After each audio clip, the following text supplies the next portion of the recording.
Good morning, everybody. This is Diggs. It's another beautiful day out here in the Pacific Northwest. And if you are like me and the 200 people in my chat right now, literally your servers are falling apart and breaking. So while the servers have been breaking, we have been going through the patch update news and gathering information from a variety of different web pages and sources. So if you want to know the familiars coming out, what on earth this Kingdom Relic system is going to be, what the new robot upgrades are, what this Genie stuff is, we have the answers for you. So we're going to go ahead and talk about it, go line by line, and dig in. So let's do that. All right, everybody, as a quick shout out, just so you know, Tuesday night, we are going to be having a very special stream for launch day of this patch and for the Firelinks and the Dingo and the Kingdom Relic. It is going to be a battle to shave or not shave Dr. Diggs via subscriptions. So make sure you come by and hang out, and it might not just be by subscriptions. I'm not sure yet. But you guys, this beautiful beard, I know you want to save it, and I know there's a lot of you that want to shave it as well. So make sure you come by. We're going to have a lot of fun, and I look forward to seeing you guys there. So the update notice was kind of snuck in this week under the radar. And we do have Relic Wars. We have an update to Dimension Border. We have 4-star Firelinks, which a lot of people were surprised it's not going to be Kona coming out first. So it is going to be the Firelinks. We have the Dingo Mount, which is going to be connected to Relic Wars. And then we have Episode Eve, which we don't know much about Episode Eve, but we do know that the Ancient Genie is going to be Episode 1, and is the Episode 1 that the Korean version and the Japanese version both got. So we'll talk a little bit about what's coming with those and kind of what's going to be happening. So the first thing we're going to talk about is NO, and NO is a pretty, I would say, normal familiar that we had a long conversation in chat about him when we were discussing him because there was some confusion on what his abilities do and don't do. So he is, as his primary ability, going to have a large single hit fire damage attack with breath attack that gives multiple hits for moderate damage. And this is where the confusion comes in. It decreases potion and HP healing skills of targeted player by a moderate percentage. Now, there were a couple of players who were saying this works in PvE content. There were people who were claiming that it works on boss regen. I don't know the essentials. I'm going to go by what it says right here, but when it does launch in-game and when we can see the actual in-game description, I'm going to be very clear and make a very good point to look at the ability and see who it affects, because if there's anything I've learned over the last couple of weeks, trust no information except the game information. His passive ability is going to boost damage by a small percentage for each fire familiar in your party. And then his adventure and dueling mode is going to give large fire damage to enemies nearby, reduce enemy familiar HP skills by a moderate percentage. So he's going to be really good in familiar arena. He's going to be really good in PvP content, particularly if you are having trouble with engineers. I think he'll be good just because he is a offensive rare plus offensive fire familiar, so you're going to be able to add on with Draggle and with Might to your kind of fire familiar team, and a lot of you might set Molten Line, but when you're doing PvE content, when you're trying to kill quickly, you want as many offensive attack-based familiars as possible, and I think he's going to be good for that. Do I think he's a must pull or something that we must chase and pursue? Not necessarily. Maybe if you're really into PvP, he'll be really good because you're getting stopped by these engineers. But I don't think he's necessarily game-breaking, game-changing in any way. Now, we're gonna, of course, have the new Dimension coming out, the new Dimension battle. One interesting thing here, it is going to be a fire-based snake creature. It is going to have a level 1, a level 62, and a level 82. So it's going to be very similar to Natron, where we are going to be able to get easy access to him and get easy access to that second tier of killing him. So he will be a little bit more accessible than the water-based dimensional border that came out recently as well. And we are also going to be getting the new skill book. They referenced a new skill coming out, and that new skill is going to be Tidal Wave. So we're going to get Tidal Wave, and then we're going to get, of course, a new ring associated with him, is going to be the ability that's associated with his dimensional border. Now, probably the biggest news here, I would say, is Kingdom Relic War. And this whole thing looks incredible. If you like tower defense or kingdom defense or PvP in general, large scale PvP, capture the point PvP, this is really going to be the content for you. Essentially, there is a variety of relics essentially that you can compete for. So you have about 8 different relics. Each of the relics buff a different stat. So it's going to be attack, HP, defense, and then you have all 5 of the elements. So that's going to be, you know, fire attack, water attack, earth attack, etc., etc. As a kingdom, you can bid on 3 of these. So you're going to be able to bid on 3 of these, and you're going to be able to say, hey, this one's what I want. This is what our kingdom wants. And if you do win, you get that kingdom item once you battle, right? But essentially, you bid on 3. Other kingdoms are going to bid with their prisms, and the highest 2 bidders on these go to war. And the relic war is what determines who gets which relic, or what guild gets which relic for the actual guild. So you're going to have a lot of guilds, both high level and low level, that are going to be competing for this. However, you are not going to have one guild able to get them all. They're only going to be able to bid on 3.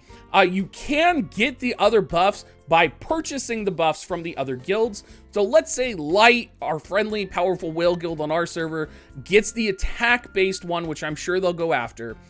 As my kingdom, we can bid and we can actually purchase the attack buff from them. And then we can actually have the attack relic buff going for our kingdom members. And the kingdoms do get that tax. It is tax that is given to those kingdoms. So lots of really cool systems kind of intermingling here. I do like it. And I do kind of like that you're going to be rewarded for being a upper tier guild. I like that the Light members in chat immediately are like, we would never go for the one with attack. Okay, Light. Okay.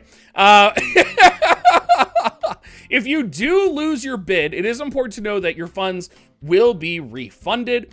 There's also going to be a host of new robots that are going to be available for this, and we'll talk about what the robots are. Essentially, the robots are going to give a healing space, a barricade, and they're going to give a capture point speed.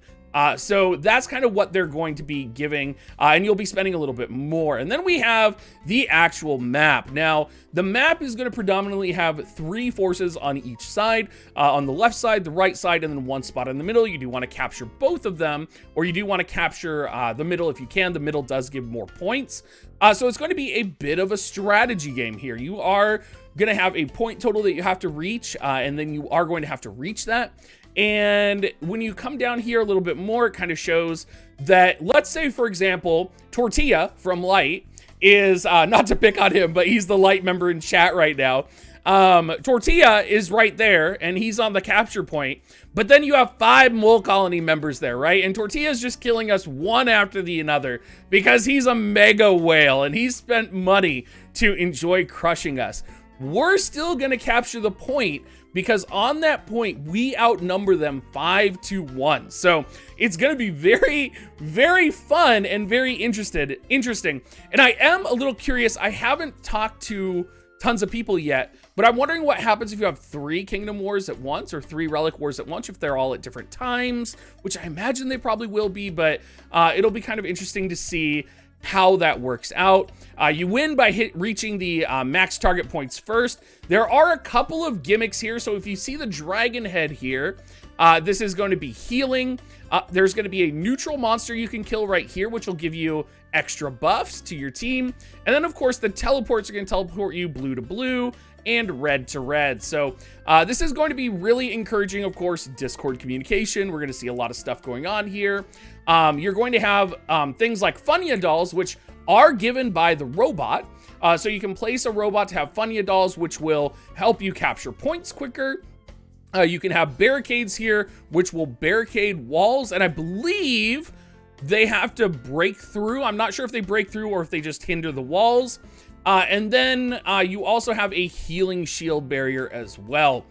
So it is kind of going through all these links are going to be in the description down below. If you guys are curious, it's going to be interesting. It's going to be a lot of fun. I'm very excited for this type of PvP content. I think it's going to be really fun. And of course, you're going to get the wolf, and it's called the Dingo on the global side. And the Dingo, if you win, you get 2 ambers put in your